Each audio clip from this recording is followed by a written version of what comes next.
이제 앞서 얘기했던 슈레딩거 방정식의 해들에 대한 얘기를 조금 해볼게요. 자, 요 수식꼴이 뭐라고요? 이걸 슈레딩거 방정식이라고 했죠. 이때 요거 이름이 해밀토니안 오퍼레이터. 그 뭘 알아내는 거라고 했죠? 역학적 에너지. 자, 그런데 이때 여기에 있는 요 파동 함수를 요런 꼴로 바꿀 수 있다고 했어요. 이런 과정을 뭐라고 했었죠? 바로 변수분리 과정이라고 했습니다.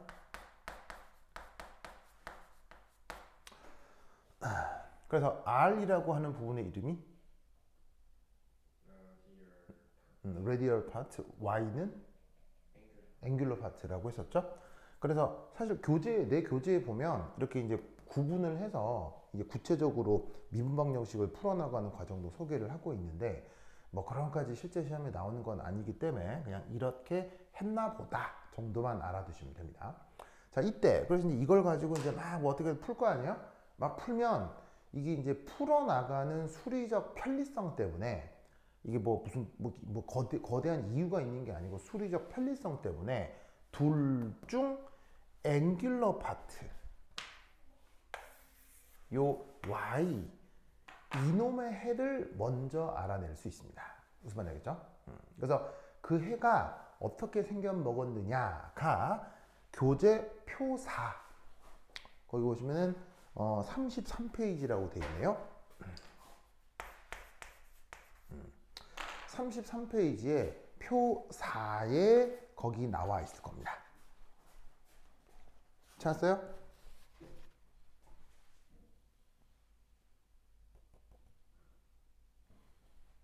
찾았죠?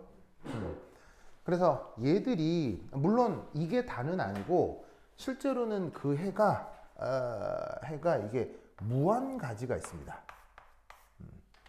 이 해는 무한히 확장될 수 있거든요. 무한히 확장될 수 있는데 무한계를 다 써놓을 수는 없잖아요. 그래서 그 중에 일부만 이렇게 표현해 놓은 것을 표 1에서 우선 확인하시면 됩니다. 자, 이때 여기서 하나 알아두실 건 거기 잘 보시면 변수가 모두 다 뭐 시타와 파이일 겁니다.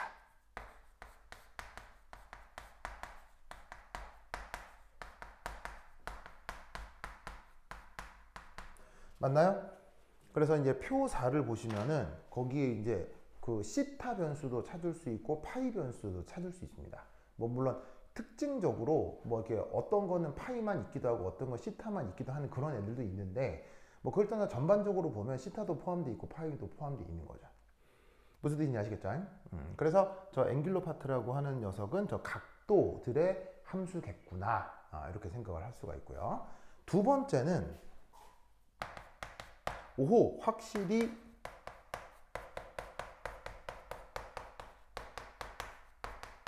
복소수 함수다 라는 걸 알 수 있겠네요. 왜냐면 그 표에 보시면 뭐가 다들 포함되어 있어요. 허수 i가 거기 포함이 되어 있죠. 허수 i가 포함되어 있는 거 찾았어요? 그래서 허수 i가 들어가 있다는 게 오 확실히 복소수 함수구나. 그래서 아까 그 본의 해석에서 어떤 얘기를 했었냐면 파동함수 자체가 복소수 함수인데 그 복소수 함수라서 실제적인 의미가 물리적인 의미가 바로 찾아지진 않는다 이런 얘기를 했었죠. 그렇죠? 그거를 이 수식에서 지금 확인을 해보라 이런 얘기입니다. 그리고 이때 두 번째 이 앵귤러 파트라고 하는 이런 해들을 규정하는 두 가지 양자수가 나타나는군요.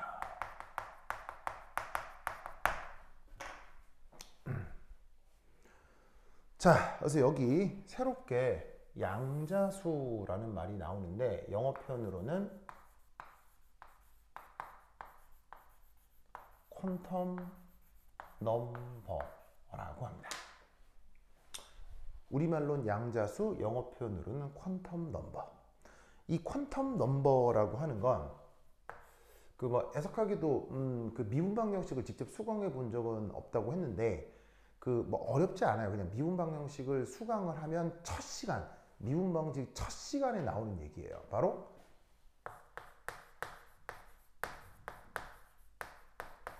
바운더리 컨디션 이라고 하는 개념이 있거든요. 미분 방정식에.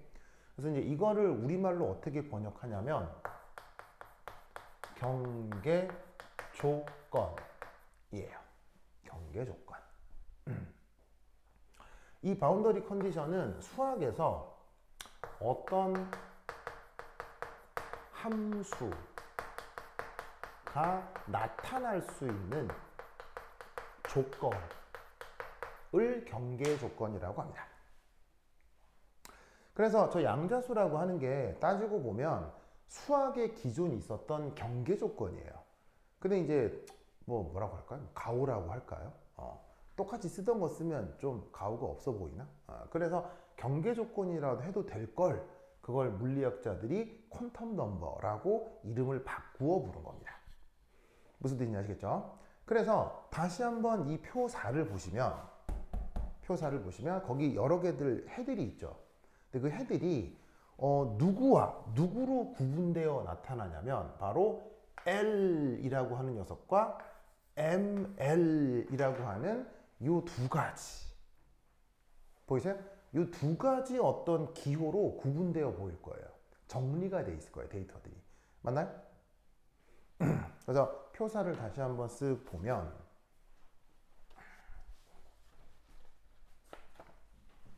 자, 여기에 지금 보시다시피 이렇게 함수들이 나와 있는데 L과 ML이라고 하는 것에 대해서 뭔가 함수들이 쭉 정리되어 있는 걸 확인할 수가 있는 거죠. 동차하세요? L과 ML이라고 하는 것에 대해서 함수들이 어떤 규칙성을 가지고 정리가 되어 있죠. 그래서 이 L과 ML을 뭐라고 부른다고요? 얘네를 수학에서는 경계조건, 물리학에서는 뭐라고? 양자수. 아시겠죠? 그럼 저 두 양자수의 이름이 뭐냐? 첫 번째 1, 바로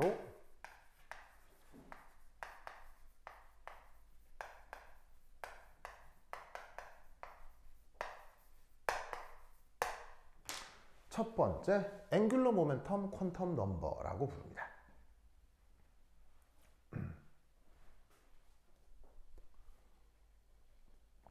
자, 양자수 기니까 QN 이렇게 이제 줄여 쓸게요. 자, 앵귤러 모멘텀 퀀텀 넘버라고 하고 우리말 번역은 각 운동량 양자수 이렇게 번역합니다. 각 운동량 양자수. 근데 이게 영어 표현으로는 저렇게 앵귤러 모멘텀 퀀텀 넘버 한 가지인데 이게 이제 애석하게도 우리나라의 과학이 어디를 통해 먼저 들어왔어요? 바로 이제 일제시대를 통해서 그 과학이 들어오다 보니까 번역 자체가 외색이 좀 있어요. 그래서 일본식 번역 중에 어떤 번역이 있냐면 부양자수. 이런 식의 번역으로 되어 있는 경우도 있어요. 그래서 이제 지금도 일본 책에는 그 일본 말로 부양자수 이렇게 번역이 되거든요. 근데 이제 부양자수보다 뭐 부반장도 아니고 뭐 부회장 부반장도 무슨 부양자수. 그래서 이제 얘가 한때 어떻게 바뀌게 됐냐면 방위양자수 이렇게 번역되기도 했어요. 알겠죠? 그러니까 이게 전문 용어는 하나인데 번역이 여러 개인 건 사실 좋은 거예요? 사실은 잘못된 거예요? 안 되죠. 전문 용어는 딱 하나로 번역이 돼야 되죠. 알겠죠? 그래서 이제 사실은 뭐 이런 것들도 있지만 내가 봤을 때는 좀 직역에 가깝게 하거나 아니면 아예 새롭게 진짜 더 좋게 번역을 하는 게 좋은 것 같은데 이건 좀 아니지 않나 싶기는 합니다. 뭐 어쨌건 영어 표현으로는 앵귤러 모멘텀 퀀텀 넘버. 알겠죠? 자, 표기할 때 어떻게 쓰냐면 L 이렇게 써요. L. 자, 그리고 얘 어떻게 표현되느냐? 바로 0. 1, 2, 3 이렇게 계속 진행이 됩니다. 그래서 이 L은 0을 포함한 자연수입니다. 알겠죠? 0과 자연수로 규정이 돼요.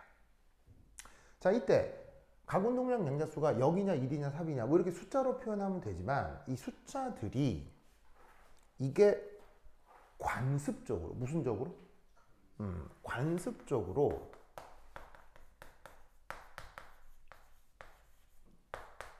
요 가군동량 양자수 0일 때를 S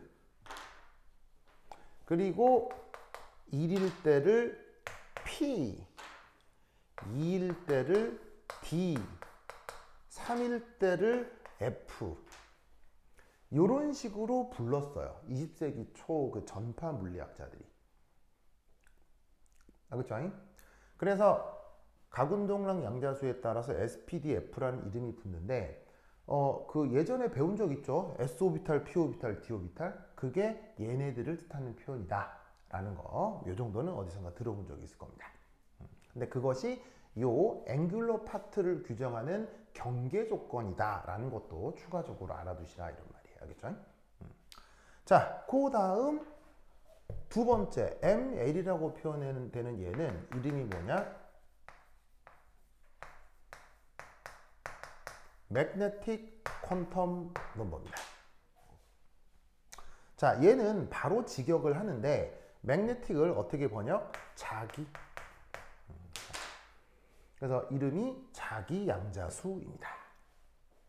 자기 양자수. 보이시죠? 그러면 이 자기 양자수는 그 값이 어떻게 규정되느냐? 자, 사실 이미 이 표기에서부터 바로 알 수 있는데 이 자기 양자수는 이 가군동량 양자수에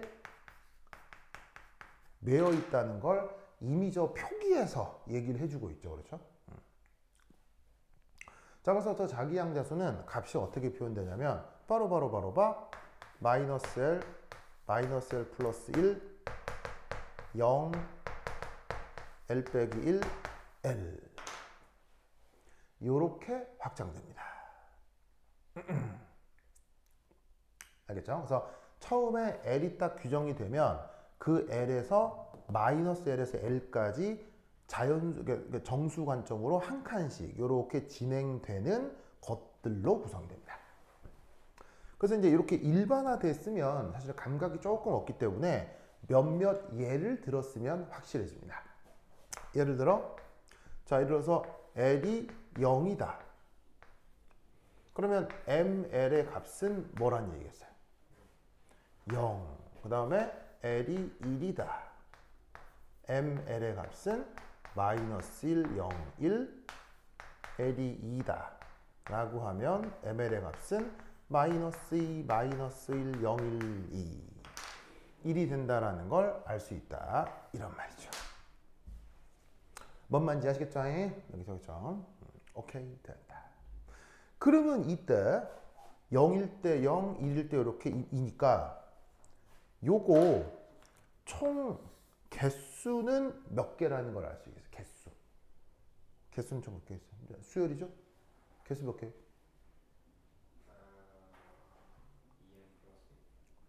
n이요? 이게 n이 없는데 무슨 n이? 그렇지. 바로 2L 플러스 한 개가 나타나는 거죠.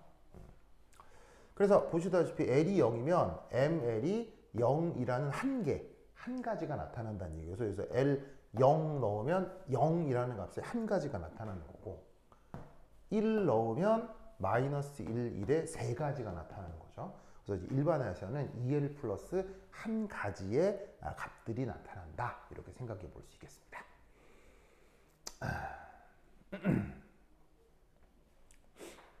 됐죠? 그래서 여기서 우선 또 하나 알아둘 게 바로 저 앵귤러 파트에 대한 얘기고요. 자, 양자수 두 가지 꼭 기억하세요. 자, 그 다음 세 번째. 요거 사실 억수로 복수로 중요합니다. 다음 시간에 이제 이어서 얘기를 할 건데요. 쟤는 바로 그 유명한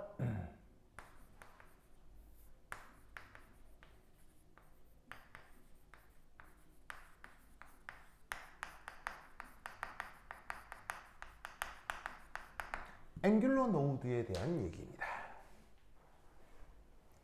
자, 보이시죠? 자, 앵귤러 노드라고 쓰고 우리말로는 어떻게 번역한다? 우리말로는 어떻게 번역한다? 그렇죠. 앵귤러는 각으로 번역한다고 했죠. 그리고 뒤에 있는 노드, 이 말이 중요한데 바로 마디, 이렇게 번역합니다. 얘 억수로 중요합니다. 시험에 진짜 많이 나옵니다. 알겠죠? 진짜 많이 나옵니다. 요 앵귤러 노드는 뭐냐? 바로 봐.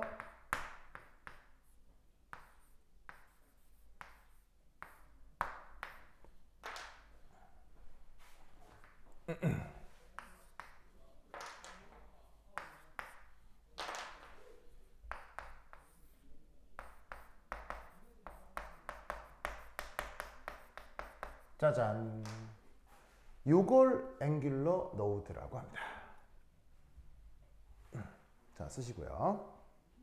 동욱 쓰고 있어요? 나 다 썼어요? 쓰기는 덕덕 잘 쓰네요. 그래요. 좋습니다. 자, 여기에 있는 그 앵귤러 파트의 기본적인 변수가 누구라고 했죠? 변수. 위도하고 경도 하겠죠? 위도, 경도. 이게 변수인데, 이 아래쪽에 이거 갑자기 이제 아래 첨자로 이렇게 써둔 거 보이세요? 자, 뭘 표기한 거겠어요? 이 앵귤러 파트에 뭘 표기한 거겠어요? 경계 조건.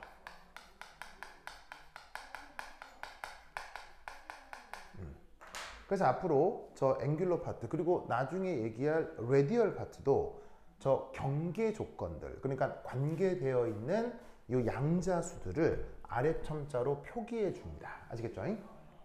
자, 왜냐? 이 경계 조건이 허용되는 상황에서만 함수가 나타나죠. 저 무슨 말이냐면 L이 만약에 1.5인 함수 있다 없다? 없다는 얘기예요. 그 다음에 ML이 뭐 0.3 그런 함수도 있다 없다? 없다는 얘기예요. 무슨 말인지 알겠죠? 그러니까 L이나 ML이 허용하는 조건의 함수만 나타난다 라는 뜻으로 이렇게 경계 조건을 아래 첨자로 넣어줘서 앵귤러 파트를 표현하는데, 그 앵귤러 파트가 이런 식으로 0이 되는 조건 보이시죠? 0이 되는 조건 을 뭐라고 부른다? 앵귤러 노드라고 한다. 됐죠? 앵귤러 노드라고 한다. 좋아. 그러면 이 앵귤러 노드가 이제 어떤 의미로 응용되느냐 부터 다음 시간에 보도록 하겠습니다. 오케이, 됐다. 그럼 그지? 자, 동욱 이렇게 해봐요. 이렇게. 다음 시간에 만나요. 안녕. 왜 안 하지? 안녕. 그렇지.